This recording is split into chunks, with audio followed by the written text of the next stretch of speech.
Life over coffee. Conversations for transformation. One of the problems with some marriages is a lack of respect from the wife for the husband. A proper probing question follows. What does that mean? And the answer might not be as simple as some might think. Is her lack of respect the entire problem of the marriage, or are there other complexities that might contribute to her lack of respect? And so we want to really look at this in a nuanced fashion, because we just don't want to give an impulsive response to this because she's not respecting him.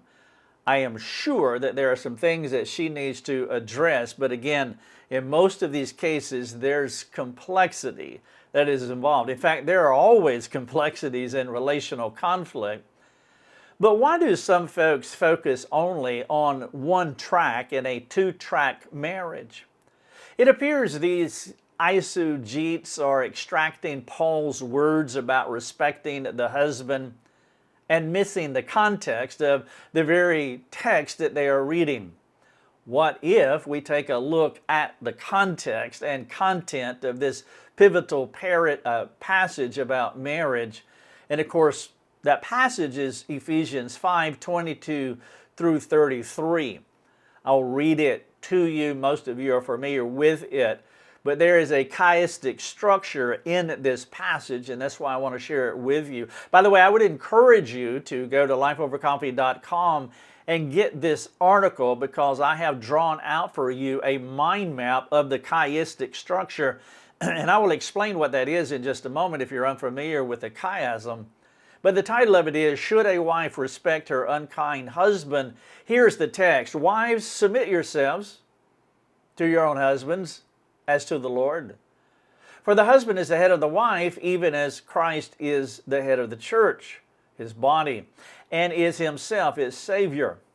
Now, as the church submits to Christ, so also wives submit in everything to their husbands. Husbands, love your wives as Christ loved the church and gave himself up for her, that he might sanctify her, having cleansed her by the washing of water with the word, so that he might present the church to himself in splendor, without spot or wrinkle or any such thing, that he might be holy and without blemish, or that she might be holy without blemish.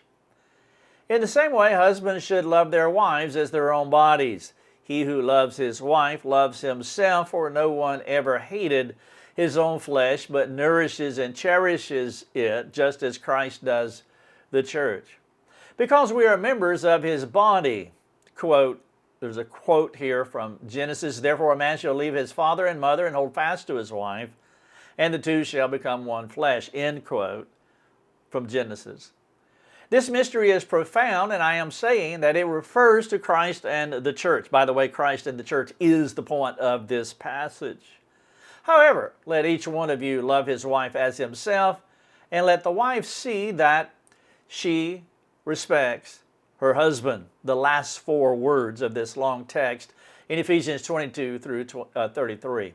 She respects her husband, the last four words, in a section of Scripture where Paul is talking about Christ and the church. Again, we cannot divorce ourselves from the point of the passage, Christ and the church, while he makes a few application points for husbands and wives. These last four words are from a more fabulous body of thought, which does beg the question. When you read a letter from a friend, have you ever taken the last four words of that letter and developed a way of thinking that is divorced from the context of the letter? Most people consider that to be an odd way to read a letter, if not a dangerous method of interpreting and applying a letter from a friend. The wise, prudent thing to do is to read the last four words of the passage in context, with all the other words, not decoupling them from the main point the writer is making. Every Bible passage has one point, not two. Each author's intent is singular, not multiple. While we can make multiple applications of a passage, and with humility and carefulness, we can only have one point. Of course, the applications cannot be disconnected or decoupled from the point of the passage, or our applications could alter the author's main point. Changing the point of a passage is called eisogetes, where a person reads into the passage what he wants it to say, rather than allowing the passage to speak for itself. This problem is why it's essential to understand Paul's point in what has been primarily considered a passage on marriage, which is not the primary point of the passage. Before I go into a fuller understanding of what those final 4 words mean, she respect her husband, it would help to talk about what Paul intends for us to learn primarily with the whole passage. Nearly every time those 4 words are lopped off and lifted out of the passage, Paul's words become twisted into an odd application that he did not intend. Namely, the wife is supposed to respect her husband with no context, no caveat, no qualification, no elaboration. That is an embarrassing interpretation of the passage at best and damaging to wives and families at its worst. Mercifully, Paul did not leave us in doubt about what he meant, because the meaning of the passage is right in the middle of it, so that he might present the church to himself, Ephesians 5:27. The point of this passage is about Christ and the church, and what that means to us. Paul is elevating this mysterious idea of Christ and the church with a particular emphasis on the unity between the head and the body, between Christ and the church. Paul was abundantly clear about what he wanted to highlight in this passage. It is Christ and the church, not the husband and the wife. The husband and wife in this specific passage are illustrations that point to his main idea, Christ and the church. Paul was careful and clear to make sure that we saw the beauty and unity of Christ and the church. And you see this at the heart of the Ephesians passage, 5:27, so that he might present the church to himself in splendor, without spot or wrinkle or any such thing, that she might be holy and without blemish. His next words are, in the same way. That is a conjunction. In the same way, husbands should love their wives as their own bodies. He is making an application from his main point, Christ and the church, not the other way around. Paul is introducing a situation, marriage, that is similar to the point of the passage. He does not talk about the husband and wife and then says, in the same way, this is how you should think about Christ and the church. No, that's backwards. That's wrong. That's a bad hermeneutic. That would make marriage the main point, and Christ and the church would illustrate the marriage main point, which is not. To say the point of the passage is about husbands and wives while Christ and the church are secondary and illustrative, at best, is to read into it an agenda that Paul does not have. Each time that he talks about marriage in this passage, he connects it to Christ and the church. You see that with his conjunction, in the same way. Secondly, you see it when he talks about the mystery of the husband and wife relationship. He says the profundity of that mystery was to point to Christ and the church, which brings you back to the point of the passage. In 5:31-32, he says, therefore a man shall leave his father and mother and hold fast to his wife, and the two shall become one flesh. The mystery is profound. And I am saying that it refers to Christ and the church. End quote. Now, a way to understand the point of the passage is to lay it out the way Paul wrote it. He used a standard literary device called a chiasm, or a chiastic structure. Chiasmus has an essential place in Christianity. Chiasmus was very important in ancient texts, as it was a way to strike a balance in a work of literature. You may find examples of chiasmus in ancient Greek or Hebrew or Latin texts and many other religious scriptures. The word chiasmus starts with the Greek letter chi, also the letter that begins Christ's name, the X, not Twitter, not the new Twitter, but the big X here that makes this sound in Greek also looks like the cross upon which Christ was crucified. Therefore, chiasmus was important for Christian poets to represent Christ and his crucifixion. A chiasm is writing something and then restating it, or a similar idea in reverse order. So it could look like AB and then BA. Thus, a chiasm looks like an X, hence the Greek letter chi. This standard literary device is not exclusive to the Bible, though you find this writing technique throughout the Bible, by the way. There are many. It would be a wonderful research to look at all the chiastic structures in the Bible. And when you find a chiasmus in a place of literature, such as the works of John Milton in Paradise Lost, it is a very intentional way to add more religious significance to that line. Now let me share with you 5 simple chiasmus so that you'll understand this A, B, B, A idea, and you'll hear it in these quotes that you're familiar with. John Kennedy said, "Ask not what your country can do for you. Ask what you can do for your country." Cicero said, "One should eat to live, not live to eat." The motto of the Three Musketeers, all for one, one for all. You see the A, B, B, A, that's a chiastic structure. Advertising a slogan for Dodge trucks. They take good care of their trucks because their trucks take good care of them. And then finally, Ben Franklin, by failing to prepare, you are preparing to fail. Now, in a more developed chiasm, the X could be A, B, X, the point, and then BA. So it could look like that, where the X marks the centerpiece of thought.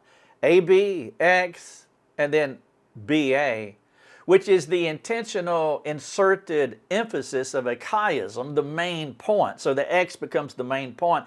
AB leads into it, BA leads out of it, but the X is the main point, which is what we have in Paul's chiastic development of Ephesians 5:22 through 33, which is why I read the whole passage. You see him leading into the main point, and he gets to the X, marks the spot, and then he leads out of it. And you can see that chiastic structure, the intentional inserted emphasis of the passage, so that he might present the church to himself. With Christ and the church fixed as the point of the passage, the next most obvious thing is how Paul drives home the unity theme between Christ and the church. A chiasm will do that. You'll see the unity of the entire passage. Paul consistently writes each element, line upon line, A, B, X, B, A, to show the harmonious relationship between Christ and the church, which he also applies, not the point, but he applies to the unity between the husband and the wife. You cannot have one, Christ, or the application husband, without the other, church, the application wife. They are not connected like they were contiguous, but they are part of each other. They are one flesh, not two. It is a unified whole.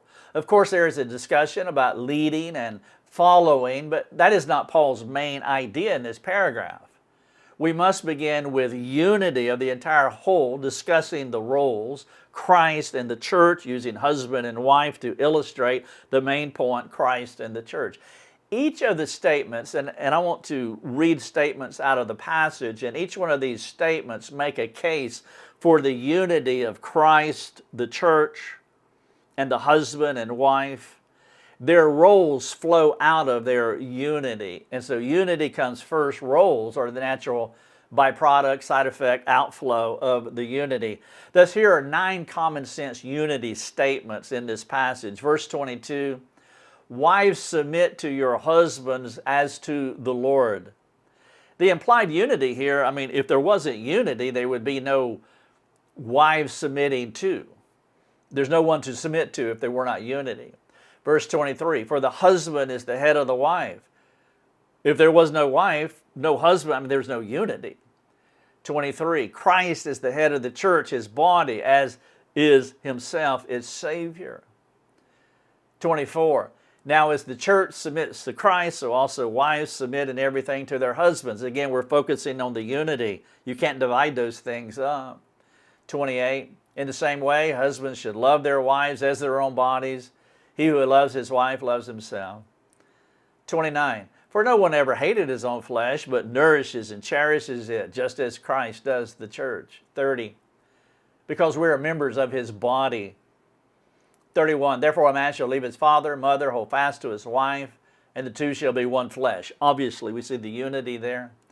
However, let each one of you love his wife as himself, and let the wife see that she respects her husband. Paul's unity statements that I just read to you are the only ways one flesh can function well. As the chiasm reflects, you cannot have one idea, wife submitting, without the other, husbands leading. They are both essential to make a unified whole. For if the wife submits to the husband, there must be a husband for her to submit to. If the husband is the head of the wife, there must be a wife for him to be the head of to function well. They are one. At every turn, you see the unification of the two parts. They are one flesh, a mystery that points to the main point of the passage, Christ and the church. And so with Christ and the church as the point of the passage, and unity as the theme of the passage, you're ready to address Paul's application points about leading and following, loving and respecting. The point of this chapter is about the wife. What I'm talking about here is the wife respecting the husband, but more pointedly about a wife respecting her husband, and the husband is unkind. And as I stated at the beginning, the answer is an absolute yes. She should respect her husband.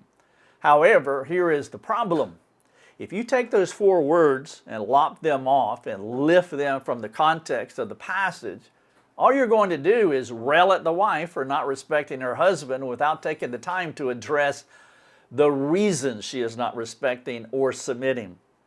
Now, if you have a marriage where the wife is not respecting the husband, let me give you a few suggestions of why that could be happening. I've seen all of these in marriage counseling. Number one, not primarily, but the first that I'll mention here, she may not respect her husband because she is not a Christian. Thus, she rejects Christian teaching. Obviously, she's not going to respect her husband. Number two, she may not respect her husband because she is a hard-line feminist who rejects anything that resembles Christian teaching, especially anything about respecting or submitting to a man. Number three, she may rebel against her husband because she has a sinful disposition to rebel. 4, she may not respect her husband because he's harsh, he's unkind, he's brutish, making it hard to respect or submit to him. 5, she may want to respect him, but he makes it hard to do so. She's honestly trying, but he's not a good person. Now, I've seen all of these reasons, and there's more that you could probably add. The word respect here means reverence for her husband. It is a reverential fear, similar to how we think about the fear of God, in a lesser way, of course. She's not afraid of him. I'm not saying that at all. She's not afraid of her husband. To be frightened of him and to have reverential fear, respect of him, those are two opposing concepts. However, if the husband is harsh, unkind, or mean to her, she will be afraid of him. This common sense truth is why it's essential to interpret Paul's passage correctly. It's about the unity between Christ and the church, which we should model similarly in his application of marriage. Let me illustrate. If your calf muscle has a painful cramp, you can make a blanket mandate to your leg that it should not cramp up any longer. You could yell at your calf muscle. You could say embarrassing, manipulative, condemning things to your calf muscle. You could gaslight your leg into functioning as it should. Of course, you know that's ridiculous. Your leg is part of the body. Your leg and your body are a unified whole. Yes, there's no doubt your leg should not have cramps. It shouldn't. I use that illustration because I do have cramps a lot. It should respect your body, honor your body, should cooperate with your body because it's a unified whole. Yes, it should. But it would be best if you did all you could to ensure it does not have cramps. Manipulating your leg without careful analysis or addressing the whole body problem is ignorant and futile. In nearly every case, you'll find more things wrong in your body than just an isolated cramp below your knee. Why? Because no part of the body is uninfluenced by or uninfluencing the rest of the body. When it comes to Christ and the church, we know if there is a problem in the church, well, it's not with Christ because he's the head of the body. He's perfect in every way. But when it comes to marriage problems like a disrespectful wife, it would be careless, maybe even harmful to think the husband has no role in their one flesh problem. Perhaps he is squeaky clean and the lack of respect is all on the wife. Perhaps, probably not. However, to put the total blame of a disrespecting wife without a complete, honest examination of the unified body is misguided, and it's a misapplication of this passage. Let me finish with a few questions. Should your wife, or should a wife, respect a husband? Of course she should. Should a leg not cramp? Of course it shouldn't. Does your wife respect you? Now that's a yes or no question. Does she respect you? If she does not, how have you addressed the problem? Have you made it all about her lack of respect? Or are you looking into a complete cure that factors in all the possibilities in the body, including you, the husband, the leader? Number 4, if your wife does not respect you, what is your comprehensive practical plan to bring resolution to this marriage problem? We cannot lop off this entire passage. There's several problems here. Lop it off, pull it out of context, and just say the problem is all on her. That would be a horrendous mistake. To say this passage is speaking about the husband and wife relationship primarily, that's bad exegesis, it's a bad hermeneutic. This passage is talking about Christ and the church.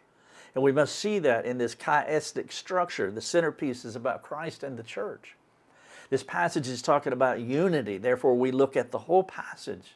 Therefore, when we look at a problem, using the application of the husband and wife in this passage, when we look at the problem, we just don't look at what's going on in the wife because it's a unified passage. We have to address the full complexity of the problem.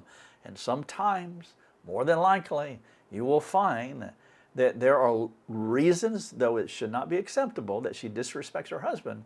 But there could be complicating factors, and if you do not address those complicating factors, you'll have a hard time trying to manipulate her, make her, force her, pray her into respecting the husband when you haven't dealt with the problem thoroughly in the unity that this passage communicates.